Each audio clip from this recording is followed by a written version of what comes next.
हाँ जी। टीजर देख लिया। तो अब क्या सुनना चाहते हो, तारीफ या बेइज्जती? तो चलो कोई बात नहीं, दोनों के बारे में बात करते हैं हम लोग कि आखिर ये टीजर कैसा था बंटवारा 1947 का। क्या कुछ इसमें दिखा, क्या स्टोरी हो सकती है, और क्या ये मूवी काम करेगी या नहीं करेगी। लेकिन उससे पहले अगर आप हमारे चैनल पर पहली बार आए तो जल्दी से चैनल को सब्सक्राइब करके बगल में बने बेल आइकन को प्रेस कर दीजिएगा, ताकि हमारे आने वाली हर वीडियो की अपडेट आपको मिलती रहे फटाक से। तो चलिए दोस्तों, अब बात करते हैं बंटवारा 1947 के बारे में। एक्चुअली इसका पहले कोई भी प्रायर नोटिस नहीं आया था कि हाँ भाई कब इसका टीजर लॉन्च होने वाला है कब नहीं। सिर्फ एक हल्का सा ग्लिम्स आया था पहले, उसके अलावा कुछ भी अभी तक बंटवारा 1947 का नहीं आया था। हालांकि पहले इसका नाम लाहौर 1947 होने वाला था, लेकिन अचानक से इसका नाम चेंज कर दिया गया। अब इसके पीछे क्या रीजन है वो हमें तो नहीं मालूम भाई, क्योंकि उन लोगों ने अभी तक बताया ही नहीं है। तो चलो अब बात करते हैं टीजर की। तो देखो भाई, अगर टीजर के बारे में बात करें ना, तो टीजर आप लोगों ने भी देख ही लिया होगा, और टीजर देखकर कुछ खास ऐसा कोई बम तो कुछ फूटा नहीं है कि आप लोगों को लगे कि हाँ भी बहुत ज्यादा बड़ा कुछ आने वाला, कुछ बहुत तगड़ा आने वाला है। जस्ट एक छोटा सा टीजर था, नॉर्मल इंट्रोडक्शन वाला टीजर था, लेकिन इस टीजर ने बहुत कुछ बता दिया है। अगर मैं ये कहूं कि एक तरह से इस टीजर ने पूरी की पूरी स्टोरी रिवील कर दी है, तो ये गलत नहीं होगा। अगर आप पंजाब से बिलोंग करते हैं या पंजाबी कम्युनिटी से बिलोंग करते हैं, या अगर आपके कोई फ्रेंड्स हैं जो कि ओल्ड पंजाब से बिलोंग करते हैं, आई मीन टू से कि उस पंजाब से जो 1947 के पार्टीशन से रिलेटेड है, जिनकी फैमिली, अगर आप उन फ्रेंड्स के साथ या उनकी फैमिली के साथ कुछ रिलेशन में हो किसी भी तरह से, तो मे भी आपको भी स्टोरी के बारे में सारी की सारी इंफॉर्मेशन ऑलरेडी मिल चुकी होगी। तो चलो सबसे पहले हम लोग बात शुरू करते हैं स्टोरी से ही। तो चलिए हम लोग भी स्टोरी से ही बात स्टार्ट करते हैं कि आखिर इस मूवी की स्टोरी क्या रहने वाली है। तो जैसे कि आपने ऑलरेडी टीजर में देखा है कि 1947 का टाइम है, पार्टीशन का टाइम है, और लोग एक दूसरे को भगा रहे हैं कि आप हमारा देश छोड़कर अपने अपने देश में चले जाओ। तो एक्चुअल में हुआ क्या था ना, 1947 के जो पहले का टाइम था, जब पाकिस्तान भी इंडिया का हिस्सा था, तो तब सब लोग बहुत ही प्यार मोहब्बत से रहते थे। लाइक उधर वाले अपने पंजाबी के साथ, हिंदू के साथ, क्रिश्चियन के साथ, सबके साथ बहुत ज्यादा प्यार से रहते थे। लेकिन जब अचानक से बंटवारा हो गया, 1947 की आग लगी, तो सब लोगों को इधर से उधर प्लान करना पड़ा। जो उधर में अपने हिंदू लोग थे, जो सिख लोग थे, उन लोगों को मुसलमानों ने काट पीट के मारना स्टार्ट कर दिया, उनको टॉर्चर करना स्टार्ट कर दिया, ताकि वो पाकिस्तान छोड़कर इंडिया में आ जाए। और इधर इंडिया में भी कुछ बदले के कारण ऐसा ही होने लगा कि क्योंकि अब उधर से कटी हुई लाशें आ रही थी, उधर में बहुत सारा खून बह चुका था, तो रिवेंज के तौर पर इधर इंडिया में भी सेम चीज होने लगी। तो ये जो टोटल प्लॉट है ना, इसके ऊपर ये मूवी जो है वो बेस है। अब मूवी की स्टोरी क्या से स्टार्ट होती है कि 1947 के पहले का टाइम है। उस टाइम पर जो सनी देओल उनकी फैमिली है, वो पाकिस्तान में एक वेल स्टेब्लिश फैमिली है। घर बार कोठी हर एक चीज, जमीन जायदाद सब कुछ है। लेकिन अचानक से जब 1947 का टाइम आता है, जब पार्टीशन होती है, मालूम चलता है कि हिंदुस्तान अलग हो चुका है, पाकिस्तान अलग हो चुका है। तो उन लोगों को वहां से पलायन करने के लिए बोला जाता है कि आप यहाँ से निकलकर वापस जो है आप इंडिया चले जाओ, क्योंकि इंडिया है अब आपका देश, पाकिस्तान में आप नहीं रह सकते। टीजर में आपको इस चीज की झलक भी दिखी होगी, जब उनको बोलते हैं कि भाई आप चले जाओ। लेकिन सनी देओल की क्योंकि फैमिली वहां पर है, सनी देओल की जमीन जायदाद सब कुछ वहां पर है, उनके पुराने इमोशंस भी जो रहते हैं ना फैमिली से रिलेटेड, कि हाँ भी हमारे दादा परदादा यहाँ पर हैं तो हमें भी यहाँ पर रहना है। इसलिए सनी देओल जो है वो रिजेक्ट करते हैं इंडिया आने के लिए। वो बोलते हैं कि मेरी जमीन जायदाद सब कुछ वहां पर है और मुझे वहीं पर रहना है। लेकिन वहां के जो लोकल लोग हैं वो सनी देओल को फोर्स करते हैं वापस इंडिया जाने के लिए, और सनी देओल जो है वो उनको डिनाई करता है कि मेरे इंडिया नहीं जाना, मेरी जमीन जायदाद सब कुछ यहाँ पर, इसलिए मेरे को यहीं पर रहना है।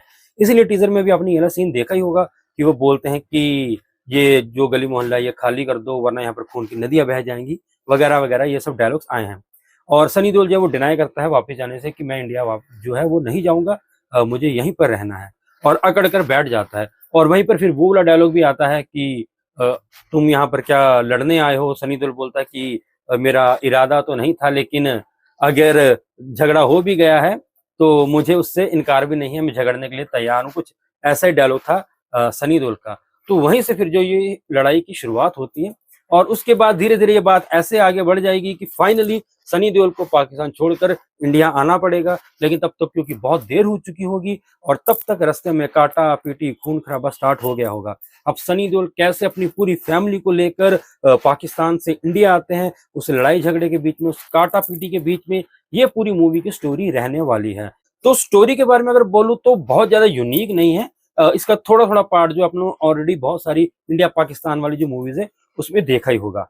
अब अगर बात करते हैं एक्टर्स की, सनी देओल है, उनके बेटे हैं, उसके अलावा प्रीति जिंटा है, शबाना आजमी है। देखो एक्टर्स की बात करें, सनी देओल बहुत ही कमाल एक्टर हैं। और जहां तक बात करते हैं इंडिया पाकिस्तान की मूवीज के बारे में, कि जिस भी मूवी में सनी देओल हो और इंडिया पाकिस्तान की बात हो, क्या वो मूवी फ्लॉप हो सकती है? अगर आपको लगता है कि नहीं तो आप गलत हो। ऐसा नहीं है भाई। सनी देओल की और इंडिया पाकिस्तान के ऊपर बने हुए टॉपिक्स वाली मूवी बहुत सारी फ्लॉप भी हुई है। माँ तुझे सलाम भी इसमें एक थी, हीरोज भी कुछ इसी तरह की थी। ये सब मूवीज है वो फ्लॉप हुई थी, बट ऐसा नहीं है। लेकिन हाँ, क्योंकि इस टीजर को देख के आपको गदर 1 की थोड़ी सी झलक दिख रही होगी, इसलिए शायद मे भी आपको लगे कि ये मूवी काम कर जाए। और क्योंकि अब सनी देओल का अच्छा टाइम चल रहा है, उनकी लगातार जो पिछली 2-3 मूवीज हैं वो काफी सही रही, काफी हिट रही। उनकी गदर 2 भी बहुत बढ़िया रही, जाट भी हिट रही, और अभी बारो 2 वो भी ब्लॉकबस्टर रही है। तो मे भी ये वाली मूवी भी इनकी काम कर जाए, क्योंकि as a actor Sunny Deol जो है वो बहुत ही ज्यादा बेहतरीन एक्टर है।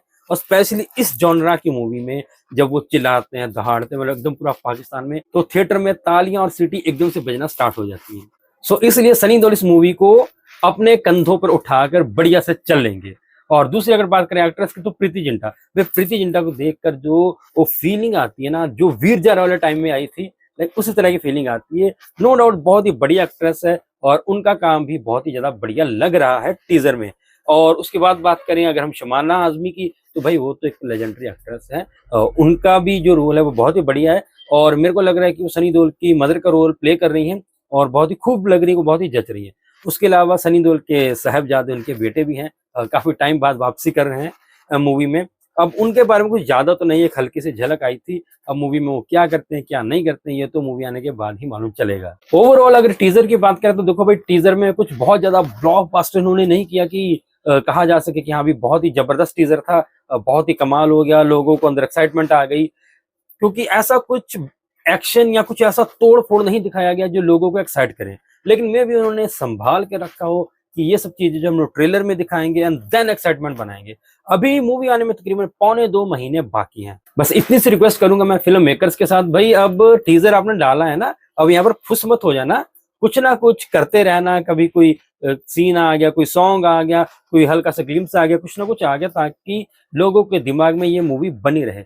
वरना वही हाल होगा जो कॉकटेल के साथ होने वाला है। अब कल कॉकटेल रिलीज होने वाली है, 15 दिन हो गए इसका ट्रेलर आए को, लेकिन इसका कोई बज़ ही नहीं है मार्केट में भाई।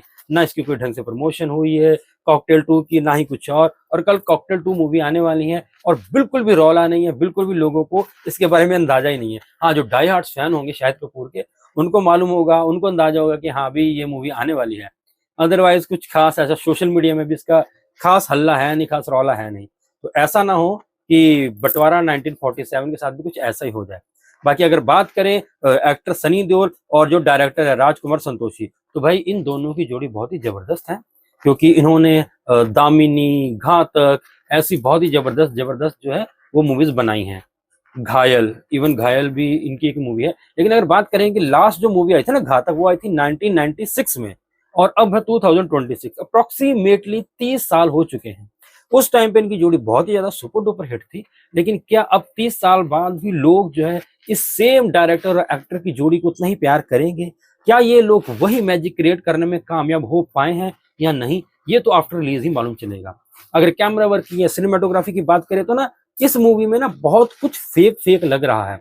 लाइक जब आप देखोगे वो जो ट्रेन वाला सीन है ना, वो भी नकली सा लग रहा है। लाइक मालूम चल रहा है कि ये सेट बना हुआ है, ये VFX यूज किया गया है, ये रियल ट्रेन नहीं है। यहाँ जो बड़ी बड़ी इन्होंने कोठियां दिखाई हैं, जो पुरानी हवेलियां दिखाई हैं ना, वो भी ऐसा मालूम चल रहा है कि पर्टिकुलरली सेट बनाया गया है इस मूवी के लिए। ये रियल लोकेशन पे शूट नहीं करी गई है, जिससे कि ऑथेंटिसिटी में कमी आ जाती है। और जब ऑथेंटिसिटी में कमी आ जाए ना, तो जो व्यूवर्स है ना वो रिलेट नहीं कर पाते उस सीन के साथ, उस मूवी के साथ। तो ये जो है मेरे को कुछ नेगेटिव पॉइंट्स लगे हैं इस टीजर में। अब ये कितना ज्यादा नुकसान पहुंचा पाएंगे इस मूवी को, ये after trailer and after movie के रिलीज होने के बाद ही मालूम चलेगा। बाकी अगर आपने ये टीजर देख लिया तो आपको ये टीजर कैसा लगा कमेंट सेक्शन में जरूर बताइएगा। बाकी हम मिलेंगे आपसे अब अगली वीडियो में, तब तक के लिए take care and good bye.